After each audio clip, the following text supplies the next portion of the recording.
இந்த பாவத்தை இவர்கள் மேல் சுமத்தாதேயும். இது இயேசு கிறிஸ்துவுக்குள் பிரியமான என் சகோதர சகோதரிகளே, இந்த நிமிட நச்சதிக்கு இயேசுவின் நாமத்தில் நான் உங்களை அன்போடு அழைக்கிறேன்.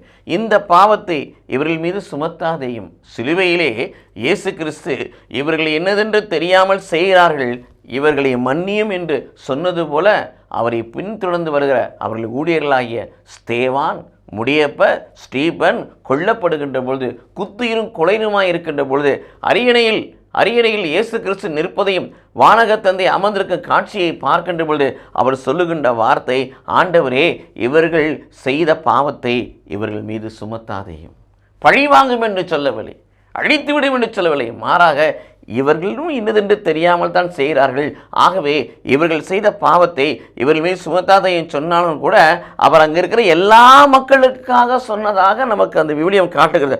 ஆனாலும் குறிப்பிட்ட ஒருவருக்காக அவர் அதை சொல்லுகிறார். யார் அவர்? பவுல்.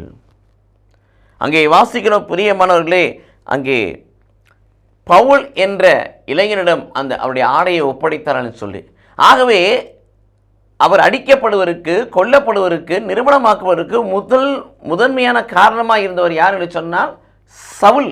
இப்பொழுது பவுல் என்று சொல்லுகிற சவுல் என்ற இளைஞன். பிரியமானவர்களே, அன்று அவருக்கு குறிப்பிட்ட ஜெபத்தை கடவுளத்தில் ஸ்தேவான் ஏறெடுத்தபடினாலே, இவன் செய்த பாவத்தை இவன் சுமத்தாதையும் என்று ஏறெடுத்தபடினாலே, ஒரு காலகட்டத்திலே அந்த சவுலை கடவுள் பவுலாய் மாற்றி புற இனத்தாடைய அப்போஸ்தலனாக, சுவிசேஷராக, நற்செய்தியராக அவரை மாற்றினார். இது இயேசு கிறிஸ்துவுக்குள் பிரியமானவர்களே, பிறரை மன்னிக்கின்ற பொழுது நாம் கடவுளுக்கு முன்பதாக விலையேறப்பட்ட மகனாய் நாம் மாறுகிறோம். பிறர் மன்னிப்பை பெறுகின்ற பொழுது அவருடைய வாழ்வு மாறுகிறது. அதனால் பிறருடைய வாழ்க்கை மாற்றப்படுகிறது. இது ஸ்தேவான், பவுலாகிய சவுலுடைய வாழ்க்கையில் காணப்படும் நிகழ்வு. ஆகவே பிரியமானவர்களே, நாம் பிறரால் துன்பப்படுத்தப்படுகின்ற பொழுது, வேதனைப்படுத்தப்படுகின்ற பொழுது, துயரப்படுத்துகின்ற பொழுது, அடிக்கப்படுகின்ற பொழுது, நுறக்கப்படுகின்ற பொழுது, கடவுளுடைய வார்த்தைக்காக நாம் அங்கலாய்க்கப்படுகின்ற பொழுது கலங்காதபடி, கனிவிடாதபடி யாரால் அதை நேரிடுதோ அவர்களுக்காக அவர்கள் மன்னிக்கப்படும்படியாக கடவுளத்தில் நாம் ஜெபிப்போம்.